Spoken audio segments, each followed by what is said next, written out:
Hello guys, welcome back to the channel. आज की इस वीडियो लेक्चर में हम बात करेंगे सार्क के बारे में, that is south Asian Association for Regional corporation. नाम तो आपने सुना ही होगा। ठीक है, तो सार्क कौन कौन सी कंट्रीज़ आती हैं इसमें, ठीक है, कब इसका फॉर्मेशन हुआ था, इसका क्या ऑब्जेक्टिव था, ये सब आपको मालूम होना चाहिए। ठीक है, तो जैसे कि मैं बता चुका हूँ, इसका फुल फॉर्म है south Asian Association for Regional corporation. ठीक है, अब इसका जो फॉर्मेशन हुआ था ये आपको मालूम होनी चाहिए डेट। ठीक है, इसका फॉर्मेशन हुआ था 1985 में, टू बी मोर स्पेसिफिक 8 दिसंबर 1985 को इसका फॉर्मेशन हो गया था। ठीक है, अब कौन कौन सी कंट्रीज़ थी ज़रा ये देख लेते हैं। उस जब फॉर्म हुआ था तो सबसे पहले अल्फ़ाबेट वाइज चलेंगे। ठीक है, बांग्लादेश, भूटान, इंडिया,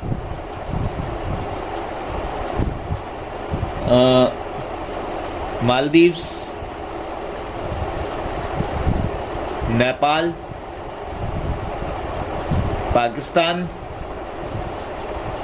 श्रीलंका। ठीक है, ये तो फाउंडिंग मेंबर्स थे। ये टोटल है 7 कंट्रीज़। अब 2007 में आके अफ़गानिस्तान भी इसमें ज्वाइन कर लेता है।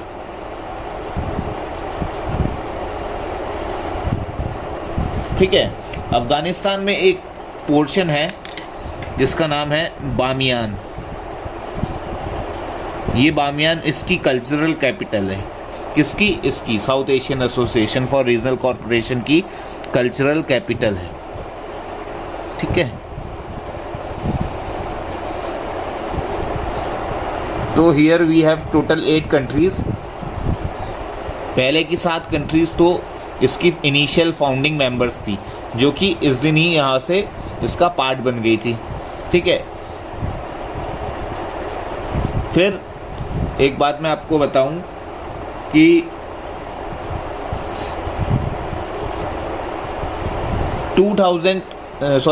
1985 में फॉर्म हुई थी। 1987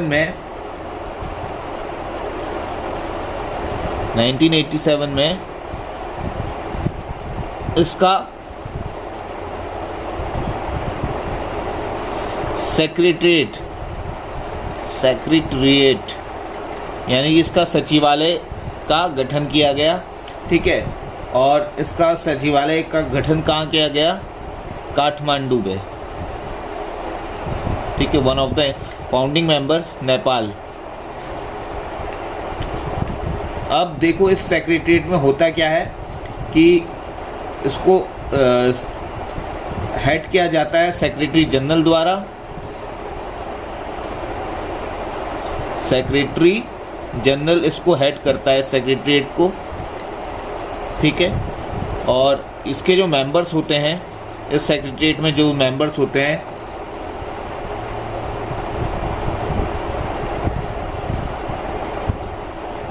काउंसिल ऑफ मिनिस्टर्स उनको बोला जाता है।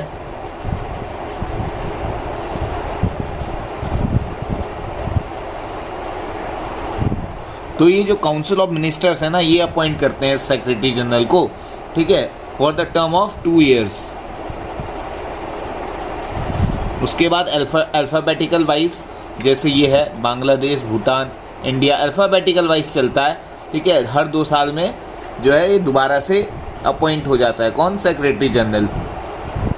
ठीक है, तो ये चीज़ तो आपको समझ में आ गई होगी कि जिस भी कंट्री के काउंसिल ऑफ मिनिस्टर्स में से एक सेक्रेटरी जनरल इस सेक्रेटरिएट के लिए चुना जाता है। इसकी जो फर्स्ट मीटिंग है वो 1989 में हुई थी।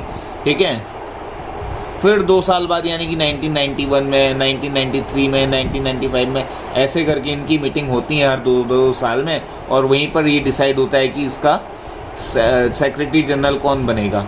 ठीक है, और बेसिकली सेक्रेटरी जनरल उस कंट्री में से होता है, अल्फ़ाबेटिक वाइज होता है। जैसे इंडिया की बारी आ गई, इंडिया के बाद नेपाल, मालदीव्स हो गया, मालदीव्स के बाद नेपाल आएगा, नेपाल के बाद पाकिस्तान हो गया, तो पाकिस्तान से इसका सेक्रेटरी जनरल अपॉइंट होगा, ऐसे करके होता है।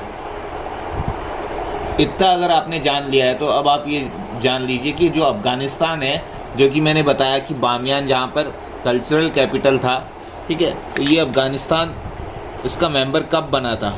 ये तो इनिशियल मेंबर्स थे, ठीक है।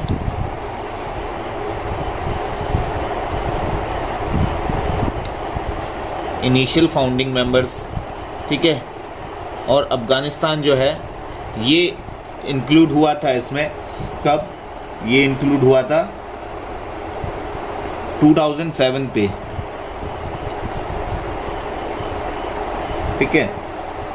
जब इसका 14 समिट हुआ था 2007 में, 14 समिट, तब ये इंक्लूड हुआ था इसमें। Afghanistan became it's 8th member, इसका 8वां सदस्य बना था, ठीक है।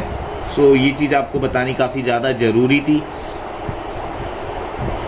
और बाकी मैंने आपको सब बता ही दिया है। कल्चरल कैपिटल मैंने आपको बताई कि बामियान में है, ठीक है। और 2007 में ही अफ़गानिस्तान जब यहाँ पर मेंबर बना तो 2007 के अंदर ही हमें देखने को मिलता है कि सार्क यूनिवर्सिटी ये एस्टैब्लिश की गई थी।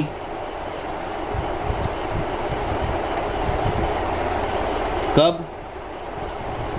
Same in 2007। कहाँ ये की गई थी? इंडिया में।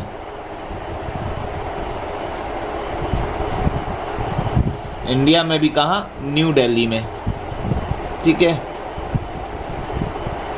कब की गई थी? 2007 में। तो इसकी ऑफिशियल लैंग्वेज है इंग्लिश।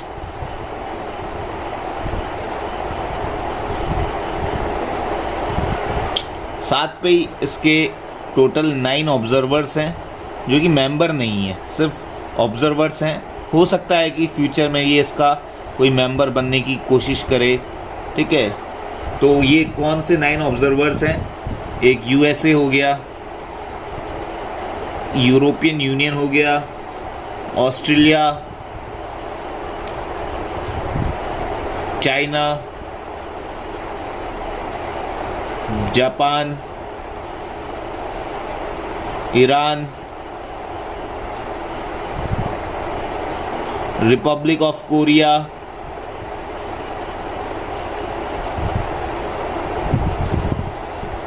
ठीक है। साथ में मॉरिशियस और म्यांमार, ठीक है। तो ये वाले जो हैं ये 9 मेंबर्स हैं जो कि इसके ऑब्जर्वर हैं, जो कि हो सकता है इन फ्यूचर इसका मेंबर बन जाए, बट अभी फ़िलहाल नहीं है, ठीक है। तो ये 9 मेंबर्स आपको ध्यान पे रखना है।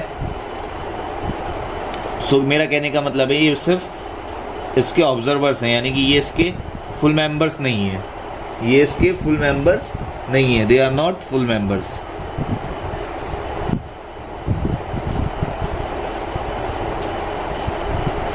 They are not full members.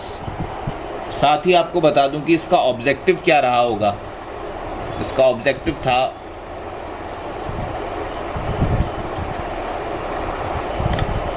पहला ऑब्जेक्टिव तो इसका ये था कि to promote welfare of people of South Asia. South Asia के जितने भी लोग हैं उनका वेलफेयर ताकि हो सके, उनका भला हो सके, ठीक है, हर तरीके से, हर प्रोसेस से, इकोनॉमिकली, सोशली, ठीक है, कल्चरली, ये सब डेवलप हो सके, ठीक है। Accelerate economic growth, social progress and cultural development. इसमें एक चीज़ इम्पॉर्टेंट ये है कि डिसीजंस यहाँ पे जो भी लिए जाते हैं वो सारे के सारे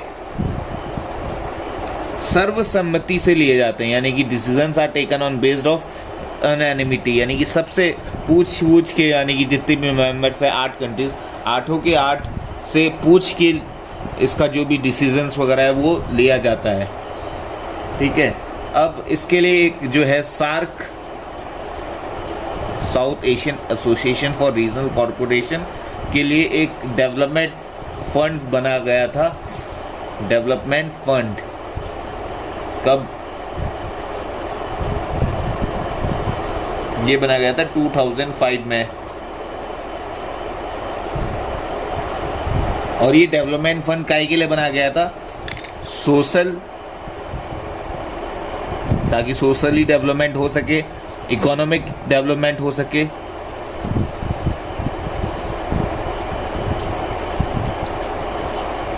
और इसका जो इंफ्रास्ट्रक्चर है वो डेवलप हो सके।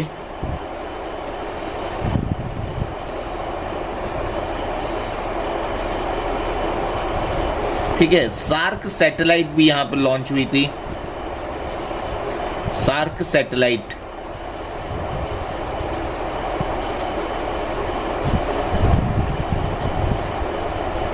और ये लॉन्च कहाँ हुई थी, कब हुई थी? 2017 में। और किसके द्वारा ये सार्क सैटेलाइट जो है ये बिल्ड की गई थी? ये इसरो यानी कि इंडियन स्पेस रिसर्च ऑर्गेनाइजेशन, उसके द्वारा ये सैटेलाइट जो है बिल्ड की गई थी। और इसका जो सारा का सारा खर्चा उठाया था वो इंडिया ने, यानी कि this was funded entirely by India.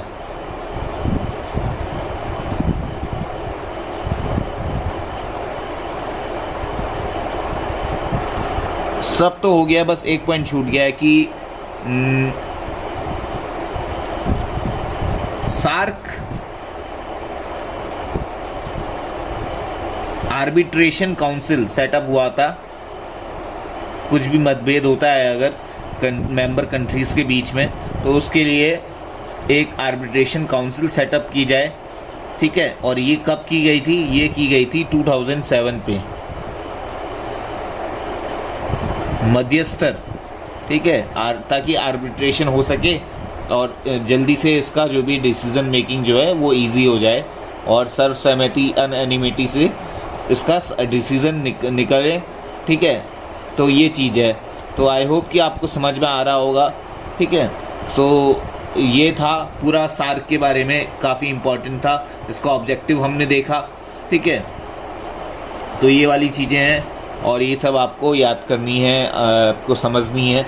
I hope कि आपको समझ में आया होगा। तो अगर आया है तो लाइक कर देना और आप चैनल में नए हैं तो इसको सब्सक्राइब कर लीजिएगा।